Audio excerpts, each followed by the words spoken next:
Hello, and welcome to the third pre-record for the careers module. I want to open this week by quickly recapping what the assessment is for this module. In the first pre-record, I went through what a personal statement is and what makes an effective one. In the second pre-record, I went through the 500 to 1,000 word supporting statement and went through some examples.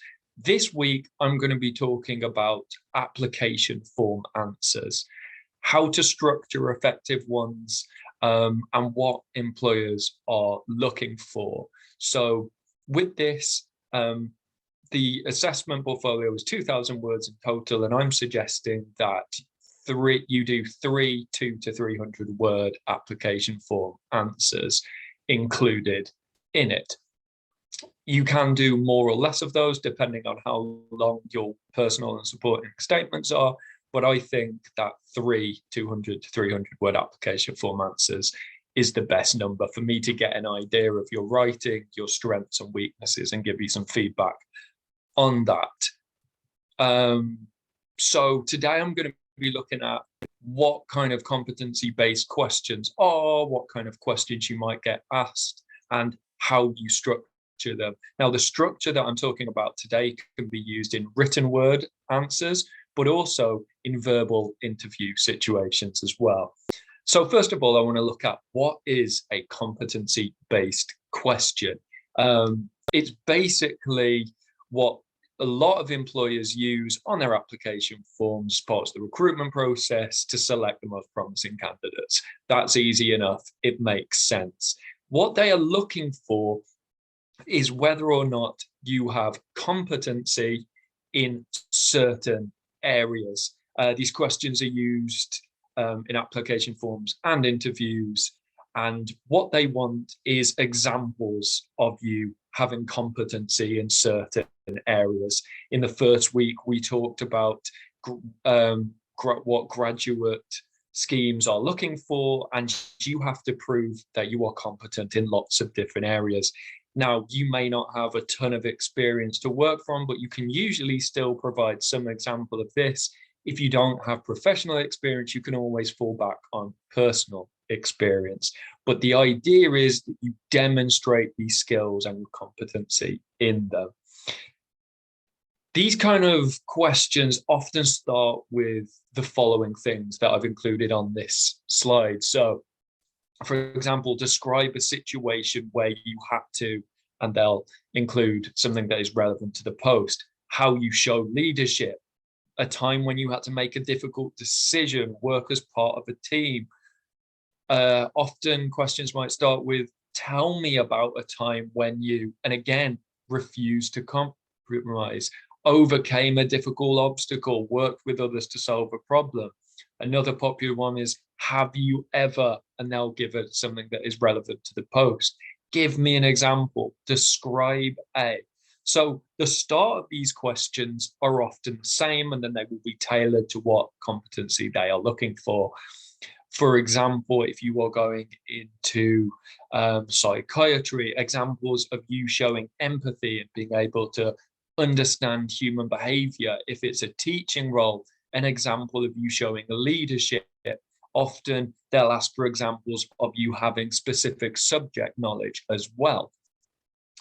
If you are going into recruitment or finance, they'll want to have examples of your ability to organize and persuade people to do certain things, and examples of being good at maths.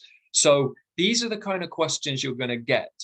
It's very rare that they'll, in graduate schemes, PGCEs, and other things that you might want to be going into, that they're throwing in curveball questions. They're not trying to trick you up. They want to give fairly straightforward questions and get fairly straightforward answers. For your assessment, I have put 6 potential questions for you to answer, and you will answer as many as you like. I've suggested 3. But the 6 examples that I've put up for you to answer is: 1, give an example from outside your studies of a time when you've successfully worked as a part of a team. Pretty much every role is going to require you to work as a part of a team. This is a very common question. Number 2, give an example of a time when you've received negative feedback and turned it into a positive action. Now, this is kind of a play on the classic question where they ask for a weakness, but just worded slightly differently, because that's become quite a cliche thing to ask, and the answers aren't often that good. So, a time when you've received negative feedback and turned it into positive action. Number 3, describe a time when you took the opportunity to really make a difference for the future of an activity, team, or organization. So how have you improved something? It can be quite small scale or large scale. So it gives you a lot of scope to work with. Number 4, use an example from outside of your studies. Tell us about a time when you've solved a difficult problem. Some of these questions that they'll ask can be applied to personal situations as well. And I've been on interview panels where I've heard excellent examples of that. And that question gives you some scope if you don't have a ton of experience. 5, give an example of an occasion when you've had to plan a task, project, or event. How did you go about this? This is a classic one in terms of whatever job, whatever sector you go into, it's going to be some semblance of planning. So how can you demonstrate that you've planned something effectively? And finally, can you tell us about a time when you're a member of a team and you witnessed conflict within the team? What did you do in this situation? This isn't just a professional example, but it shows emotional intelligence, which is something we've talked about over the last few weeks. So I've given you a variety of questions that you can pick from. Pick ones that you think show off your best skills, but these are kind of classic examples of what you might be asked in an application form or in person. So what is the best way to structure an answer to these sorts of questions? People often struggle with this, and what happens, especially in an interview situation, they'll kind of just taper off and go on to weird tangents and kind of not have a good conclusion. So it's really important to think of how you structure either written or verbally answer questions. So I'm going to introduce you to the STAR method, which is a really popular method on a number of graduate schemes. And if you use this, hopefully that will be really positive for you and they'll recognize that you're using this. So what you want to do before you answer any go into any interview or begin any application form is have a number of examples in your head of things you want to bring up. This isn't the only thing you have to do, though. You have to present your examples effectively, and this STAR method helps you do that. So STAR is an anagram for, not an anagram, is a way of easily remembering it. So S, situation, T, task, A, action, or result. And that's the best way to structure answer. So S, situation, set the scene and give necessary details for your example. Give some context to the employer. What people often do is focus on this for too long. They spend ages setting the scenario up, focusing on unimportant details, and then they realize they've been talking for too long, panic, and end suddenly. Situation should be a brief description. Then you go on to task, which is you describing what your responsibility was in that situation. Again, this should be short, but people spend too much time on the situation and task when really you want to focus on the final two, the action and the result. The action is you explaining exactly what steps you took to improve the situation. And you really need to focus on you in this. And this is where you spend most of the time. And finally, come up with a clear result to show what outcomes happened. How did you change that situation? Those are the two you want to focus on. And don't be afraid to finish with a result. Too often people finish with that result. Then when there's a little bit of silence, they restart and it loses momentum again. Once you've finished your result, leave it. Don't be scared of a slight finish when you've slight pause when you've finished. So these four components, situation, task, action, and result, should hopefully allow you to successfully reflect on your experience and give good outcomes. So let's quickly go through each one of them. As I said, situation is the one that people seem to focus on because they start their answer with this, but they spend too long setting up the situation. This needs to be brief. It should just be in relation to elements of the answer. People go off on tangents, kind of explaining way too much detail. You just want to give the people a quick summary of what the context was. With this as well, people often assume knowledge of the interviewer. So people might say at the PwC, blah, blah, blah. Don't abbreviate things. Don't assume people know the abbreviation for organizations you've worked for. Don't just say NGO or whatever it is. Say the full thing. So the situation needs to be really quick, just to let them know what's going on, and then move on to the task, which is again also quick. So you need to just think about, because of the scenario, what task did you have to complete? It's very much linked to the situation one, setting the scene, providing a starting point. Again, though, briefly describe what you and your objectives were as a result of the situation. And I will go on for onto some examples in a minute of good and bad situation and tasks. So quickly set the scene and then say what task, and then move on. And this is where you want to spend most of your time, on the action and result. So what actions did you take? What did you do or say? And you need to be really specific and focus on you. Too often people say we or you get lost in a group situation. This is the time to focus on you. Repeatedly say I. Draw attention to exactly what you do.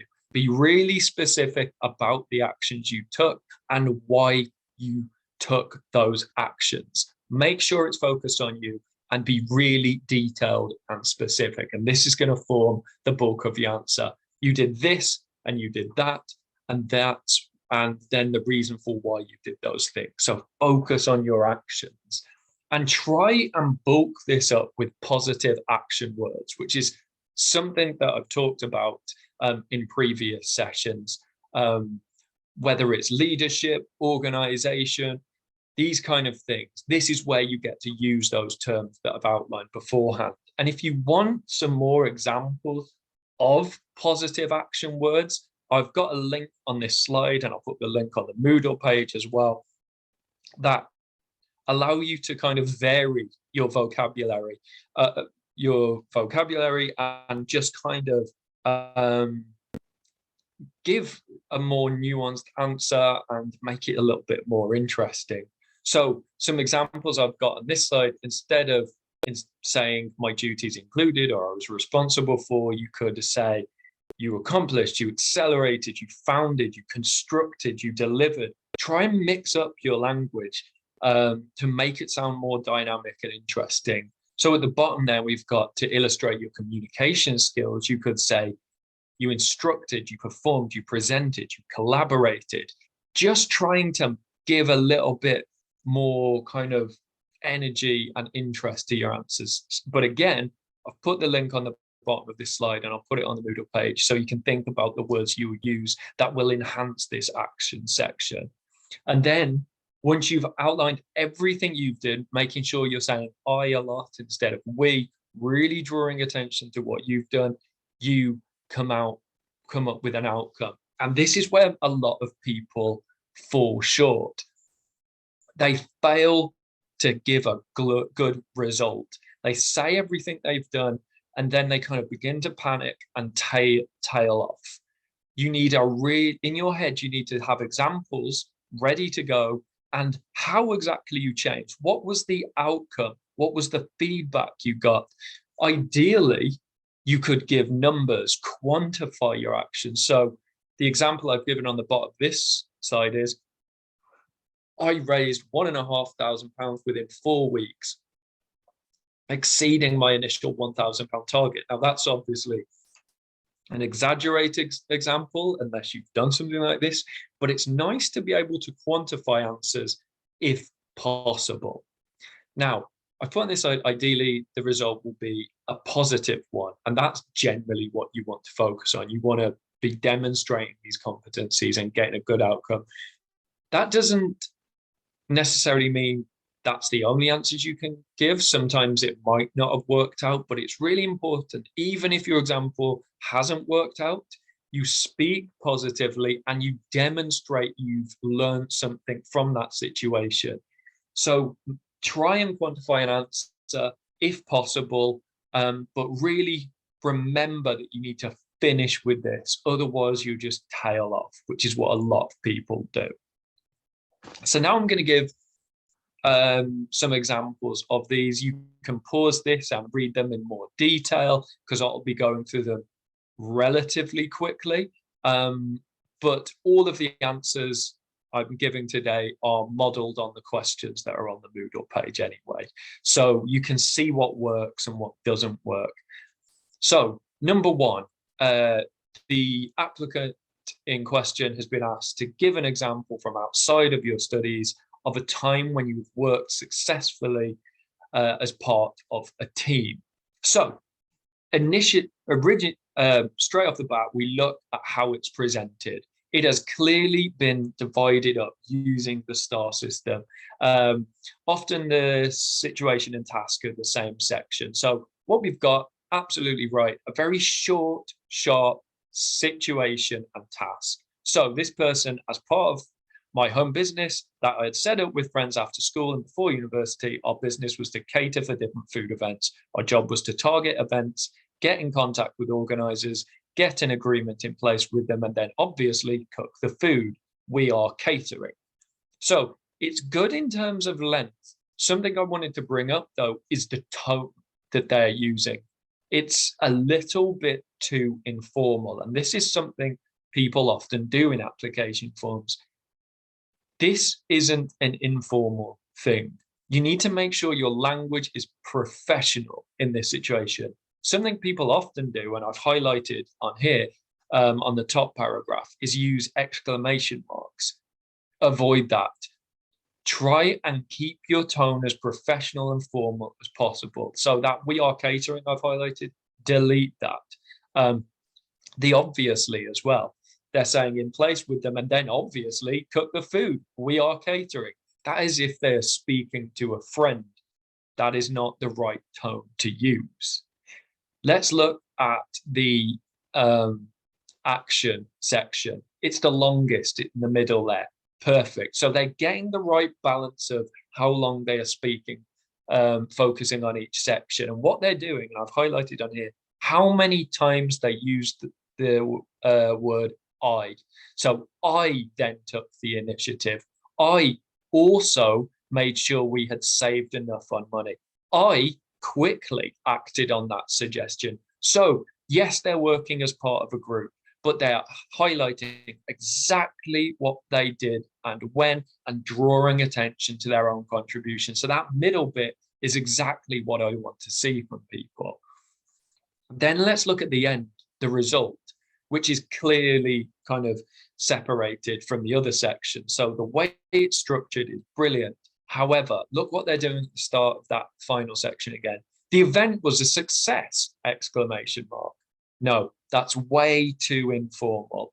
They could delete that and it would be more effective. If they delete that, it opens with, we managed to exceed our target profit, which was 2,500 and reached 3,000. Brilliant. Quantifying the answer. The problem with this whole example is just how informal it is. If they'd gotten rid of those exclamation marks, deleted some of the more informal language, this would be a perfect kind of study because they've really highlighted how they are the central and driving force in the success of this situation. So with some adjustments, this could be a really good example.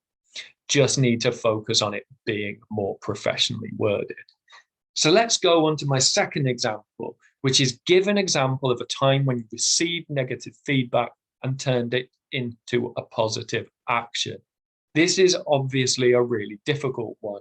as being asked what your weakness is in a situation. And I'll expand on this more in the next pre-record, where we're talking about different examples of interview questions, because people get very concerned about admitting weakness, and it is a difficult part of things. The first thing I want to do when looking at this answer is how it's structured. It's just one big paragraph. The STAR method allows you to separate that into 3 or 4 separate paragraphs, and it just looks better. It separates your answers into clearly defined themes, and it just helps with the structure. When you're looking at this, it is much less pleasing. It is much less easy to access. If you structure it using the STAR method, it flows so much better. And like, they've started okay with a situation. During the summer of 2019, I had the chance to work in Liz Twist's constituents office, MP for Blaydon. One of the tasks I was assigned was to reply to children's letters about climate change. So the situation and task is good. It would have been helped if it had been separated into another paragraph, but very quick, outlines it well. Let's look at the action then, the action section, because you might be able to see they're using a lot of I's again, drawing attention to their input, and that's good. However, let's look at that big yellow section I've got there. Due to the number of letters, my approach became increasingly impersonal, and it was noted that I'd been repetitive in a few, even though I had completed the task in record time. So this question is asking for a time when you got negative feedback, but the language employed kind of suggests almost a bad attitude. That brackets bit, even though I'd completed the task in record time, seems to show that they are disagreeing with the negative feedback they got. So I've talked to you about this in the past as well. Trying to keep a positive tone, even when talking about negative, is important. The idea that they become increasingly impersonal. They talk a little bit later on, and I've highlighted on this slide, they're lacking empathy. So yes, they want an example of a negative time when you've been given negative feedback, but this is quite a serious one. You're lacking empathy. You're lacking kind of social skills, especially towards children. So in these kind of examples, you want to be careful that yes, you are doing what they've asked from you, but you don't want to put them off too much. The kind of final result is a little bit weak as well. So structurally, this doesn't work. In terms of kind of tone, positivity, the way they've received feedback, it's not working either.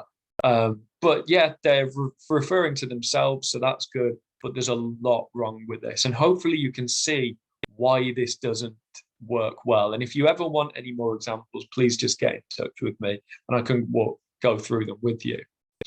The third one I'm going to give today is about the question, describe a time when you took the opportunity to really make a difference for the future of an activity, team, or organization.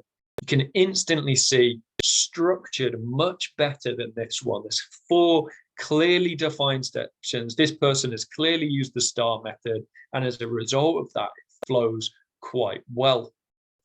So they're talking about a time when they volunteered as the secretary of the Bolton Station Community Development Partnership, which is a community group that brings other community groups together in order to work on projects, improve stations in the local community.